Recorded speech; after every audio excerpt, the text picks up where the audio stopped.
CBN e a Família, com Adriana Miller. Oferecimento Med Senior, o plano de saúde para bem envelhecer. A Adriana Miller é psicóloga, terapeuta familiar, está conosco sempre às quintas-feiras. E eu digo antes e depois da participação, é sempre muito bom ouvir a Adriana aqui na Rádio CBN. Tudo bem, Adriana? Boa tarde, Mário, toda a equipe aí da CBN, os nossos ouvintes. Um grande abraço para todo mundo. Isso, hoje é o dia do abraço. Nós estamos perguntando para quem você quer mandar um abraço. Repete, Patrícia, por gentileza, o WhatsApp. 992-994297. Tudo bem, Adriana? Tudo ótimo, Mário, e com vocês? Tudo indo, graças a Deus. Porque estamos em cima da terra, embaixo do céu, estamos bem. E com sem saúde, positividade né? tóxica só um pouquinho, mas enfim, vamos em frente. Doutora Adriana, esse tema, pelo pouquíssimo que eu sei, eu acho que pode ajudar tanta gente, que pode ter alguém na família que passa, não sei se eu falo essa síndrome, esse distúrbio, e às vezes não consegue nem identificar, porque o diagnóstico pode ser difícil, enfim. Foi o que eu ouvi muito en passant, assim, sobre borderline, e eu queria tanto ouvir você. Então, vamos lá falar um pouco desse transtorno de personalidade, né, Mário? Então, vê só, antes da gente entrar no borderline especificamente, o que eu acho importante, eu sempre falo isso quando a gente vai falar de qualquer transtorno, é o seguinte: a gente precisa sempre sair do princípio de que nós, como seres humanos, a gente vive uma gama de sentimentos e de comportamentos que são muito típicos da nossa espécie, tá? É muito amplo e é muito comum. O que vai diferenciar a vivência, a experiência de um sentimento ou de um determinado comportamento e um transtorno, uma disfunção? É a intensidade e a frequência com que esse sentimento, essa intensidade, esse sentimento, esse comportamento aparece, tá? O que eu estou querendo dizer com isso? Porque eu acho que o nosso ponto de partida tem que ser esse, né? Sim. Todos nós já vivemos em algum momento da vida um grande momento de tristeza, uma tristeza profunda. Mas isso não é depressão. A depressão é quando a intensidade da tristeza e a frequência da tristeza são muito pesadas e então causam todo um outro transtorno que é diferente da gente ficar muito triste. A gente tende a confundir essas coisas, tá, Mário? Por isso que eu acho que antes da gente entrar em qualquer tipo de explicação sobre transtorno, é importante a gente, por exemplo, entender que eu ter medo de vez em quando de alguma coisa, então um medo esporádico, não é uma fobia. Então, quando a gente fala que fobia é medo de algo, não é esse medo que a gente tem de vez em quando, que um pensamento passa assim: ai meu Deus, será que eu vou ser assaltada nessa rua? Isso é um medo inclusive protetivo, não é uma fobia. Uma pessoa que tem fobia, ela tem limitações, é um transtorno, uma disfunção que limita a vida da pessoa, né? A gente ficar apreensivo antes de apresentar um trabalho, ou antes de fazer uma prova, é uma coisa, inclusive, esperada, né? Agora, isso está longe de ser uma crise de ansiedade. Então, assim, o que vai diferenciar e vai, então, trazer essa ideia de que é uma disfunção relevante é a intensidade e a frequência desses sentimentos e desses comportamentos. Por isso que aí entra no que você já começou a falar, né? Precisa de um diagnóstico, e esse diagnóstico requer um tempo. O médico, né, que está acompanhando, precisa conviver com a pessoa, acompanhar a pessoa por um tempo, justamente para avaliar essa frequência, né? Então, dito isso, para a gente botar o pezinho no transtorno de personalidade borderline, por onde eu gostaria de começar? Todos nós não queremos, não gostamos de ter o sentimento de abandono, né? A gente não gosta de se sentir excluído, abandonado, deixado de lado. E quando a gente fala de borderline, o que que a gente está falando?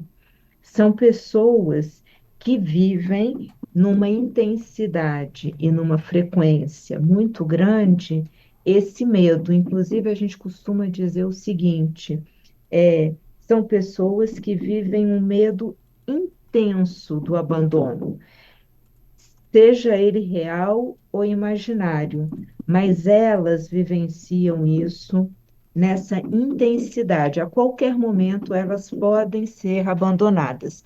Imagina, Mário e ouvintes, o impacto que isso causa na vida de uma pessoa, né? É, o, a questão do abandono está muito ligada é um dos primeiros sentimentos que a gente toma consciência. Ai, que pena. Falhou o nosso contato com a doutora Adriana. Já voltou? Já voltou. Ei, Adriana, desculpe, a ah, gente estava ouvindo a sua explicação e tá. o contato falhou quando você diz, olha, todo Hum. mundo tem medo do abandono, mas a frequência com que isso acontece, a intensidade definem o que é um Uhum. transtorno, uma síndrome, e aí quando você disse, imagine conviver com isso, ter a consciência, e aí caiu sua ligação. Isso, a consciência a ideia, né? Imagina você viver com essa suposição de que vai ser abandonado, né? Então, apesar de ser um sentimento lá do início, uma criança pequenininha já tem essa noção, né, esse medo do abandono. Só que a partir daí a gente vai criando, né, a certeza de que a gente é querido, de que a gente é amado. Então a gente vai fortalecendo a nossa identidade, a noção de ser uma pessoa de valor. E aí isso ajuda a dar uma equacionada nesse medo de abandono. Então a gente acaba vivendo com esse receio que de vez em quando aparece, que aparece como, Mário, na vida diária, assim, nossa, vacilei com fulano de tal, falei uma coisa que não devia ter falado. Será que ele ficou muito magoado? Será que ela está muito chateada comigo? Vou lá pedir desculpa. Esse movimento é um movimento da gente restaurar a relação, né? Por quê? Porque é uma relação valiosa, valorosa, que a gente não quer perder. Imagina isso numa proporção enorme.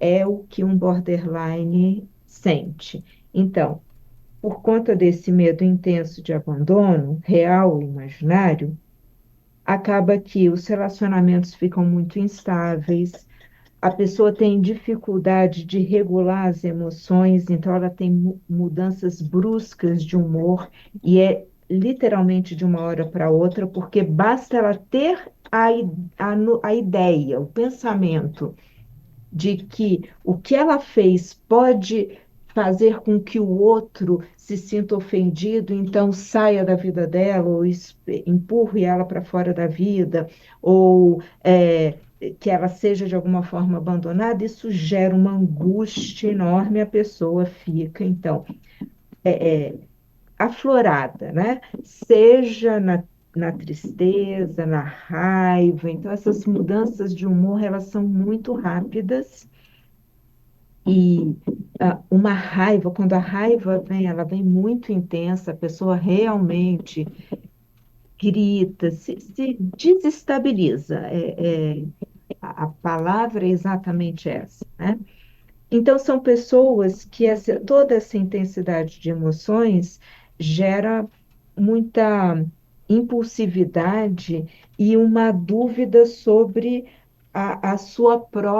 o seu próprio valor, né? Porque a situação interna é tão instável e esse medo do abandono faz com que a referência fique muito mais externa do que interna, que a pessoa então fica o tempo todo flutuando, né? Ela não consegue dizer no que ela o que ela faz bem feito, as coisas que ela realmente acredita, quais são os projetos dela, ela não sabe se ela vai dar conta de cumprir esses projetos, se esses projetos vão ser validados por outros, porque a opinião do outro tem muita importância, né?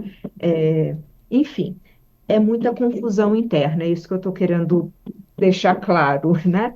E existe, então, diante de todo esse contexto, né, de uma intensidade alta de emoções e de instabilidade, a questão da impulsividade e, em algumas situações, autolesão, né, as pessoas se machucarem, e comportamento suicida por conta dessa confusão toda que a pessoa vive. Nossa, Adriana, deixa eu Então, interrompê-la para o repórter CBN e você volta daqui a pouquinho, pode ser? claro, claro, Vamos ao combinado. boletim. Eu queria, na volta também, que você abordasse como é que isso se reflete na família, essa instabilidade Uhum, emocional de quem tem a síndrome, se isso pode ter sido desencadeado por um trauma qualquer, como é que os familiares uhum, podem ajudar, porque imagino que para a família também não é fácil, ainda mais essas suas últimas palavras que você disse aí, né?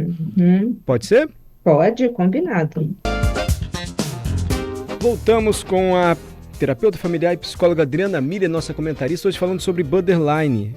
A Adriana já começou dizendo, olha, a diferença entre uma síndrome é que a síndrome geralmente, não tem uma síndrome, o sentimento que todo mundo tem, sentimentos comuns aos seres humanos, é que a síndrome ela acontece com uma intensidade e uma frequência muito maior. E a Adriana já explicou que essa síndrome é uma pessoa que tem um medo extremo do abandono. Então isso gera uma instabilidade muito grande, emocional. Do meio da pessoa muda, o humor muda o comportamento. Estou resumindo, tá, Adriana? Se eu estiver Uhum, falando algo errado, você corrige aí o meu resumo. E a Adriana uhum. disse, a instabilidade e esse medo do abandono é tão grande que a pessoa costuma mesmo ter pensamentos suicidas e uma tristeza profunda, enfim. O tema está chamando até a atenção da Juliana Morgado e do Adalberto Cordeiro aqui no estúdio, né? Eles estão intrigados com isso, né, Adalberto? Sim, pela profundidade, Mário. Porque, por exemplo, Exato. eu já tinha ouvido falar sobre essa síndrome, mas ouvindo a explicação da doutora Adriana aí, tem um nível de complexidade de sentimentos ali Isso. que a gente para realmente para ouvir, assim, e refletir. Eu acho que pode ajudar outras famílias também. Algumas famílias que podem ter alguém com esse Com comportamento e não identificam como uma síndrome, enfim. Mas aí, Adriana, você ia continuar e você parou nisso. Olha, pode até gerar pensamentos suicidas. E eu deixei duas perguntas no ar, mas eu vou deixar você continuar o seu raciocínio, a não ser que você já queira ir respondendo as perguntas. Então, vamos juntar, né, a resposta com a sequência aqui. Então, o que que eu acho importante da gente entender, né, dentro desse quadro? É, tem um aspecto, Mário e ouvintes, que é assim, o borderline tende a ter uma intensidade grande das emoções. E isso tem aspectos positivos e negativos. Claro que a gente toma muito cuidado com os negativos, né? Mas a gente também precisa dizer que são pessoas que, por conta dessa intensidade das emoções, são idealistas, são alegres, são pessoas amorosas, criativas, é, é, bem dispostas, sabe, a estar junto, a ajudar, a colaborar. Então, assim, existe um lado afetivo muito presente nessas pessoas. É porque, como o desequilíbrio traz toda essa raiva intensa, essas mudanças bruscas de humor e tudo, então o aspecto negativo acaba quase que apagando esse lado positivo. As famílias, ou as pessoas que convivem com pessoas que têm essa característica borderline, é, evidenciam, acabam olhando mais para esse lado, né? Mas o foco de um trabalho terapêutico é exatamente a pessoa conseguir fazer essa diferenciação, tá? Eu vou chegar lá. Então, Tá. eu acho importante a gente entender que tem esse aspecto positivo e quando chega no aspecto negativo, eu vou repetir, né? Elas não sentem uma tristeza como a grande maioria de nós. Elas vão viver um luto intenso, assim, é uma dor profunda. Elas não vão sentir um constrangimento igual a nós. Elas vão sentir uma vergonha, uma humilhação diante de uma situação. Justamente, está vendo? Esse rompimento do vínculo afetivo. Elas não vão sentir uma raiva, elas vão sentir um ódio mortal, elas não vão ficar com receio de algo, elas vão entrar num quadro de pânico. Então, assim, realmente a intensidade das emoções fica muito grande, né? Adriana, Diga. ai, não quero atrapalhar, tá? O seu raciocínio. Vai? A família, assim, Isso. quem tem medo de abandono, por esse medo, pode sobrecarregar quem está próximo para compensar Então, esse medo? você fez a pergunta do trauma, Mário, Isso. e eu acho que esse é um ponto importante. Não tem nenhum estudo que fecha, tá? Então, como todo transtorno psíquico, ele é multifatorial. Então, tem aspectos físicos, comportamentais e de interação social. Então, vamos direto para a família, né? Que é o tema aqui. Então, o trabalho que a gente faz com as pessoas que vivem essas experiências de transtorno borderline é terapêutico, né? A pessoa sabendo nomear as emoções, perceber, tomar consciência de quais são os disparadores, ou seja, o que que ativa nela esse medo intenso, essa raiva, todas essas intensidades de emoção. Porque na hora que a pessoa entende quais são os disparadores, ela começa a percorrer um caminho de controle da situação e saber nomear as emoções para então a gente poder controlar, né? Encontrar os antídotos comportamentais para cada situação dessa. Então, é um trabalho de psicoterapia. Em casa, a gente precisa entender que é, se houve algum tipo de trauma, porque sim, pode ter trauma de violência, de negligência, de abuso verbal, abuso emocional, físico, às vezes até abuso sexual por parte de qualquer cuidador, né, dessa criança, é, isso é um start, né, é o que coloca ali o primeiro ativador. A partir daí, cabe à família tomar muito cuidado. Então, se tem uma pessoa com transtorno de borderline em casa, as pessoas que convivem com esse indivíduo precisam buscar ajuda terapêutica também, para ver se eu não estou gerando os disparadores, né? Para entender que a gente precisa tomar muito cuidado para, assim, a gente precisa evitar acionar o medo do abandono. Por isso que eu comecei ressaltando isso. E a gente aciona esse medo de muitas formas. Então, vamos, por favor, prestar atenção com comparações. A gente faz isso o tempo todo. Não, porque o teu irmão, porque o vizinho lá fora. Quando a gente faz isso para uma pessoa borderline, o que que ela escuta? Meu pai e minha mãe gostam mais do fulaninho de tal, portanto, eu vou ser abandonado, abandonada. Então, comparação é muito ruim para uma pessoa borderline. Comentários, às vezes a gente vai desabafar com um filho sobre uma outra pessoa, né? Olha só, aquela pessoa jogou lixo no chão, que absurdo. Uma pessoa borderline escuta isso como meu pai e minha mãe não gostam desse comportamento, eu tenho que tomar cuidado. O dia que eu derrubo um papel no chão, pode ser que eu seja abandonado, abandonada. Então, a gente não desabafa com um filho, uma filha que tem o borderline, a gente desabafa com qualquer outra pessoa, mas não vamos sobrecarregar esse indivíduo que a gente ama tanto e que já está internamente muito sobrecarregado, com cobranças, né? A gente pega muito mais leve com essa pessoa, porque qualquer cobrança, qualquer crítica pode ser ouvido como o início de um abandono. E isso pode disparar internamente tudo que a gente já falou, esse sentimento crônico de vazio, essa mudança brusca de humor, essa impulsividade que acaba levando para uma autolesão. A autolesão, eu acho que é um aspecto importante para os pais, para todo mundo que está em volta, porque aparece. É o tipo da coisa que não passa despercebido. É, percebeu que isso está acontecendo? Por favor, leve teu filho, tua filha, tua sobrinha, leve essa criança, esse adolescente para um psiquiatra, para que comece esse acompanhamento. Como eu disse no início, a intensidade e a frequência. Então, esse profissional vai precisar encontrar mais de uma vez com essa criança, com esse adolescente, Pode ser para adulto também, Adriana? fechar.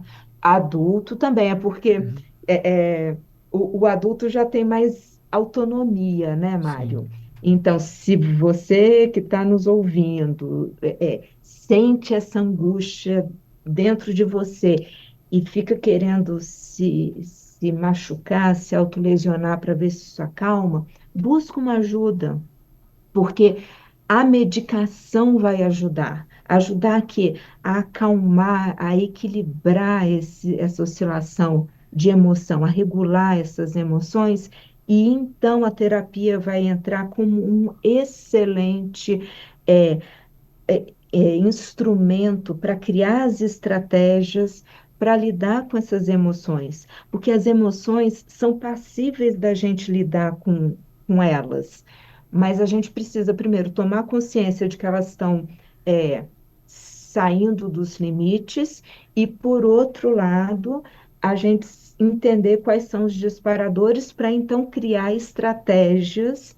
para não cair nessa nessa instabilidade de humor, né? Outra coisa importante da gente tomar cuidado em casa é evitar criar esses, a gente chama de vínculo de lealdade, né? É assim, é, ah, situações do tipo, é, você vai mesmo para o cinema com as suas amigas? Poxa, eu vou ficar aqui sozinho, vou ficar aqui sozinho em casa. Aí a criança, o adolescente acaba ficando, não porque não quer ir ficar com aquelas outras pessoas queridas, mas porque não quer que o pai, a mãe, a avó, a tia, né, esse adulto se sinta abandonado, porque internamente essa pessoa sente a dor do abandono de forma muito frequente. Sente. Então, eu acho que a gente tomando consciência, Mário, ouvintes, né, de, desse foco central, a gente poder evitar de ativar essa dor na pessoa é o nosso primeiro passo. O segundo passo, procurar ajuda profissional. Essas Psiquiatra e pessoas psicólogo, precisam né? Psiquiatra e terapia. psiquiatra para diagnosticar, para a gente ter certeza do que se trata, e porque, como eu disse, né, tem ansiedade envolvida, tem tristeza envolvida, então é depressão, é crise de ansiedade, é crise de pânico, é um transtorno de personalidade, é bipolaridade. Nossa, isso só psiquiatra Aham. para definir. Então é importante ir num psiquiatra. E a terapia para a pessoa aprender a criar estratégias para lidar com essa instabilidade, Aham. que a gente consegue ajudar. Rogério Hum, mandou pra gente. Tem uma pessoa na família exatamente assim, com isso. Então hum, você vê como é que as pessoas vão se identificando. Antes de terminar, eu só queria ainda fazer uma ponderação. Quer dizer, você está dizendo, olha, não tem uma causa específica, pode ter sido um trauma, pode não ter sido, não tem nada fechado sobre isso, mas há gatilhos. Há determinado uhum, comentário ou posicionamento que pode disparar esse comportamento assim. Mas é muito difícil para a família. Pelo que você está dizendo, se a uhum. pessoa leva tudo ao extremo, qualquer comentário pode ser um gatilho.